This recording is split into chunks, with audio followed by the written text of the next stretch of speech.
नमस्कार दर्शकों, स्वागत है आप सभी का हमारे YouTube चैनल करंट अफेयर खजाना में। तो चलिए 16 मार्च से रिलेटेड आज के दिन के सारे करंट अफेयर देख लें।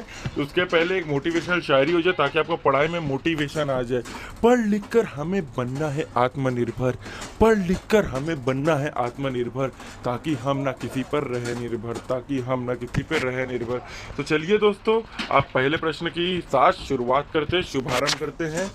अंतर्राष्ट्रीय क्रिकेट में 10,000 रन बनाने वाली पहली महिला क्रिकेटर कौन बनी? तो वह मिताली राज बनी। इससे रिलेटेड इंपॉर्टेंट फैक्ट्स इंफॉर्मेशन क्या है? भारतीय महिला क्रिकेटर मिताली राज सभी प्रारूपों में 10,000 अंतर्राष्ट्रीय रन पूरे करने वाली भारत की पहली महिला क्रिकेटर बन चुकी हैं। वही अंतर्राष्ट्रीय स्तर पर 10,000 रन पूरा करने वाली वह विश्व की दूसरी महिला क्रिकेटर बन चुकी है, यानी कि पहला कोई और विदेशी है। उन्होंने दक्षिण अफ्रीका के खिलाफ अपने 28वें ओवर में एनी बॉश की गेंद पर चौका लगाकर 10,000 रन बनाकर यह उपलब्धि हासिल की है। इनसे रिलेटेड एक मैं आपको फैक्ट बता दूं कि मिताली राज जी को वर्ष 2003 में अर्जुन पुरस्कार और वर्ष 2015 में पद्म श्री पुरस्कार से सम्मानित किया गया था। तो चलिए अब अगले प्रश्न की ओर अग्रसर हो जाए। किस देश ने ब्रिक्स CGETI की पहली बैठक की अध्यक्षता की? तो वह भारत ने की। इससे रिलेटेड इंपॉर्टेंट फैक्ट से निकल के है, भारत 11 मार्च 2021 तक जो आयोजित किए जाने वाली संपर्क समूह की पहली बैठक आर्थिक और व्यापार में मुद्दे पर चर्चा की अध्यक्षता भारत ने की है। ब्रिक्स CGETI की पहली बैठक का विषय ब्रिक्स @15 निरंतरता, समेकन और सहमति के लिए इंट्रा ब्रिक्स सहयोग रखा गया है। ब्रिक्स की स्थापना किस वर्ष हुई थी? तो मैं बता दूं वो 2009 में हुई थी। ब्रिक्स के वर्तमान सदस्य कौन है, कौन देश सदस्य हैं? तो वह है ब्राजील, रूस, चीन, भारत और दक्षिण अफ्रीका। तो चलिए ये थी सारी रिलेटेड इंफॉर्मेशन CGETI ब्रिक्स से। अगले प्रश्न की ओर अग्रसर हो। किस कार निर्माता कंपनी ने पेरेंटहुड को समर्थन करने के लिए व्हील्स ऑफ लव पहल की शुरुआत की है?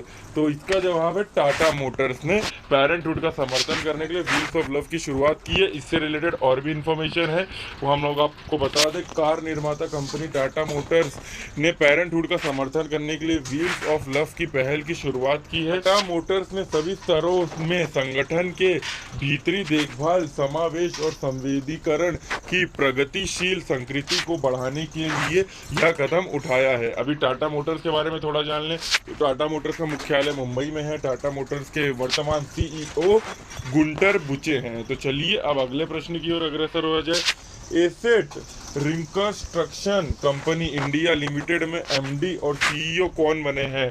तो यह बने हैं पल्लव मोहपात्रा। चलिए इनसे रिलेटेड इंफॉर्मेशन क्या है?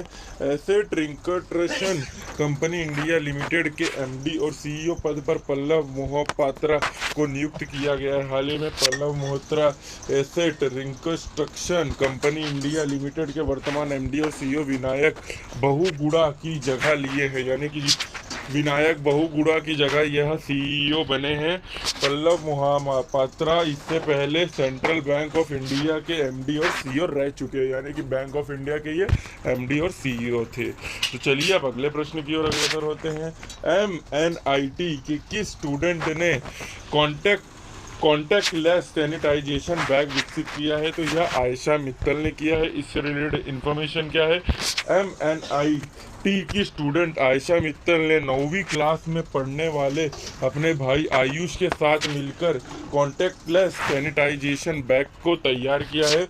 उन्होंने इससे कॉन्टैक्टलेस सैनिटाइजेशन बैग को MNIT innovation and incubation centre और इलेक्ट्रॉनिक्स और मैकेनिकल डिपार्टमेंट्स के प्रोफेसर के साथ मिलकर यह विकसित किया है। इस कॉन्टैक्टलेस सैनिटाइजेशन बैग में सप्लाई देने के लिए पावर बैंक में लगाया गया है, जिससे आराम से मोबाइल चार्जर से चार्ज किया जा सकता है, यानी कि पावर बैंक से आराम से मोबाइल इससे चार्ज किया जा सकता है कॉन्टैक्टलेस सैनिटाइजेशन से। तो चलिए अब अगले प्रश्न की ओर अग्रसर होते हैं।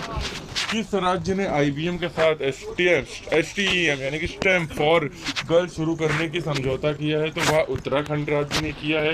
इससे रिलेटेड इन्फॉर्मेशन क्या है, उत्तराखंड राज्य ने IBM के साथ स्टेम फॉर गर्ल्स प्रोग्राम शुरू करने के लिए समझौता एग्रीमेंट किया है।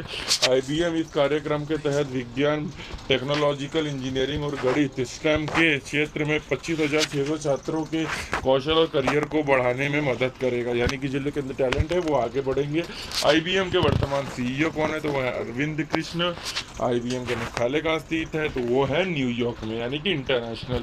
नेशनल क्राइम रिकॉर्ड ब्यूरो 11 मार्च को अपना कौन सा स्थापना दिवस मनाया, तो वह 36वां स्थापना दिवस मनाया। इससे रिलेटेड इन्फॉर्मेशन क्या है, 11 मार्च 2021 को national crime record bureau NCRB ने अपना 36वां यानी कि 36 साल हो गए इसकी स्थापना को। NCRB का मुख्य उद्देश्य सूचनाओं के माध्यम से जांच में सहायता प्रदान करना होता है, यानी कि जांच में सहायता प्रदान करता है। राष्ट्रीय अपराध रिकॉर्ड ब्यूरो NCRB की स्थापना वर्ष 1986 में गृह मंत्रालय के तहत अपराध और अपराधियों से संबंधित सूचनाओं की भंडार के रूप में की गई थी। तो चलिए अब अगले प्रश्न और अंतिम प्रश्न देख लें। एक राज्य में 8 एयरपोर्ट स्थापित करने वाला भारत का पहला राज्य कौन बना है, तो आपको सुन के हैरानी होगी कि उत्तर प्रदेश 8 एयरपोर्ट, यानी कि जिसको हम लोग सबसे डेवलप नहीं मानते थे वही उत्तर प्रदेश अब इतना डेवलप हो गया है। उत्तर प्रदेश राज्य ने 8 एयरपोर्ट स्थापित करने वाले देश के पहले राज्य का दर्जा पा लिया है। इसी के साथ उत्तर प्रदेश के कुशीनगर एयरपोर्ट उड़ान भरकर एयर एशिया से सीधा संपर्क भी साधा है। एयरपोर्ट अथॉरिटी ने 15 पुलिस कर्मियों को उनके बेहतर काम के लिए प्रशस्ति पत्र देकर सम्मानित किया। अब उत्तर प्रदेश के रिलेटेड इन्फॉर्मेशन, उत्तर प्रदेश की राजधानी है लखनऊ, उत्तर प्रदेश के मुख्यमंत्री हैं श्री योगी आदित्यनाथ जी, और उत्तर प्रदेश के वर्तमान गवर्नर कौन है, तो वो है आनंदीबेन पटेल। तो चलिए अब last important facts of the day. 1945 यानी कि 16 मार्च 1945 को दूसरा विश्व युद्ध इवो जिमा की लड़ाई समाप्त हो गई थी, और 1955 यानी कि 16 मार्च 1955 प्रसिद्ध हिंदी साहित्यकार विजयानंद त्रिपाठी जी का निधन हो गया था। तो यह थी सारी इन्फॉर्मेशन। हमारा चैनल सब्सक्राइब करें, कमेंट करें, लाइक करें। तब तक के लिए बाय बाय।